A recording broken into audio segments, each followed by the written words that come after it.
हम तीनों को ये जिम्मेदारी दी। अब हम वही चाहते हैं कि आने वाले वक्त में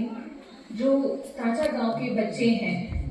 जो आसपास के गांव के बच्चे हैं, उनको भी उतनी ही अच्छी तालीम मिले, उतनी अच्छी पढ़ाई मिले कि कल को जैसे काजू साहब ने भी बोला, जैसे जाकिर साहब ने बोला कि हमारे यहाँ के बच्चों को बाहर ना जाना पड़े, अपने गांव में बैठ के पढ़ाई करें, अपने गांव में अपने परिवार के साथ बैठ के पढ़ाई करें और कल को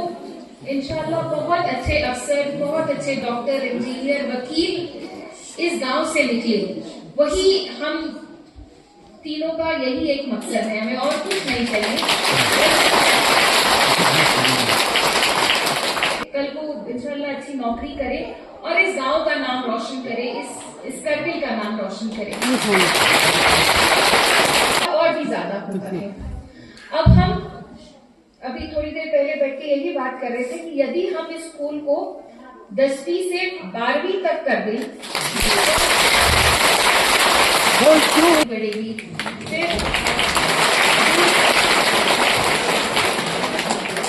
फिर दूसरी बात ये थी कि जिन बच्चों को हॉस्टल में रहना, मगर वो हम तभी करेंगे अगर हमें कम से कम 150 या 170 तक का रोल मिलेगा, क्योंकि हमारे लिए भी मुश्किल होता है छोटे से स्कूल के लिए हॉस्टल शुरू करना। हम भी जब अप्रूवल लेते हैं तो सबसे पहले यही पूछते हैं कि हम हॉस्टल देंगे, 50 बनाना है, कहाँ बनाना है, वो भी हम अभी बैठ के बात करेंगे। इसके साथ साथ ये मैंने खुद भी देखा है कि हम अपने बच्चों को प्राइवेट स्कूल में कभी इसलिए भी भेजते हैं कि हमें लगता है कि सरकारी स्कूल में पढ़ाई अच्छी नहीं होती है ना, मगर ऐसा नहीं है। आप सरकारी स्कूल का टीचर एक प्राइवेट स्कूल के टीचर के मुकाबले ज्यादा पढ़ा लिखा होता है और उसको हम सैलरी भी ज्यादा देते हैं। अब जाहिर सी बात है, यदि मैं सिर्फ 20,000 रुपए दूंगी तो कैसा टीचर मिलेगा, उसके मुकाबले यदि मैं 60, 70, 80 हजार रुपए का सैलरी दूंगी तो कैसा, आप खुद जानते हैं। प्राइवेट स्कूल में किसी भी टीचर को 15, 18, 20 हजार से ऊपर तो नहीं मिलता होगा। हम अपने टीचर को इतना ज्यादा पैसा इसीलिए देते हैं कि वो बेहतरीन तालीम हमारे बच्चों को दे, मगर अब होता क्या है कि उसमें गलती टीचर की भी नहीं है। कई बार हम अपने बच्चों को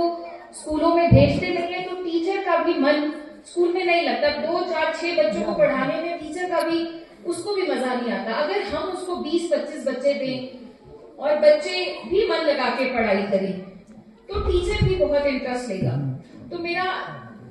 आप सभी जितने भी माता पिता यहाँ बैठे हैं सबसे रिक्वेस्ट है कि प्लीज बच्चों को स्कूल भेजकर आपका काम खत्म नहीं होता है, आपका काम वहां से शुरू होता है। बच्चा जब घर वापस आए प्लीज आप बच्चों से पूछिए कि वो स्कूल में क्या पढ़ रहे हैं, उनको टीचर अच्छा पढ़ा भी रहा है कि नहीं पढ़ा रहे हैं। यदि वो अच्छा नहीं पढ़ा रहे हैं, आपके स्कूल के प्रिंसिपल को, हेड मास्टर को उसके बारे में बताइए, समझाता है, हमारे बच्चों को नहीं समझ आता तो कम से कम हमारा जो टीचर है वो भी कुछ सुधरने की, कुछ अपने आप को सुधारने की कोशिश करे। मगर होता क्या है, मैं कई बार माता पिता से पूछती हूँ कि आप कितनी बार स्कूल गए, कितनी बार आपने अपने टीचर से फोन पे बात किया, व्हाट्सएप पे बात किया कि मेरे बच्चे को ये समझ नहीं आ रहा है या मेरे बच्चे को स्कूल जाना पसंद नहीं है, मेरा बच्चा रोज सुबह रोता है स्कूल जाने के नाम पर। तो आप टीचर को बताइए, स्कूल के प्रिंसिपल, हेड मास्टर हमें बताइए, फिर हम देखेंगे कि शायद हो सकता है कि टीचर ठीक से नहीं पढ़ा पा रहा है या स्कूल में और किसी तरह की कमी है जिसको हम ठीक कर पाएंगे। मगर वो तभी शुरू होगा जब आप लोग हमें बताएंगे, हमारे टीचर को, हमारे हेडमास्टर को, हमारे जेडीओ साहब को, सीओ साहब को, कि आपके इस स्कूल में ये तकलीफ है। तो मेरा आप सबसे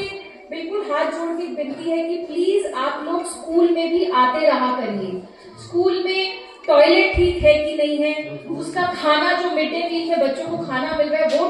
अच्छा है कि नहीं है, स्कूल की बिल्डिंग ठीक है, बच्चों को बहुत सर्दी तो नहीं लग रही है, बच्चों के स्कूल में कई बार मैं देखती हूँ कि स्कूल की खिड़कियों के शीशे कांच टूटे होते हैं, टीचर को भी नहीं कोई उसका टेंशन है, बच्चे बेचारे सर्दी में बैठे रहते हैं, माँ बाप को भी नहीं पता, ये गलत है। देखिए ये स्कूल आपका है, मैं काचू साहब, जाकिर साहब आज है, कल हम नहीं रहेंगे, मगर ये स्कूल इस गांव का ही रहेगा। तो वो स्कूल जितना अच्छा होगा, उस स्कूल के बच्चे जितने अच्छे होंगे, आपका असली जागीर, असली आपका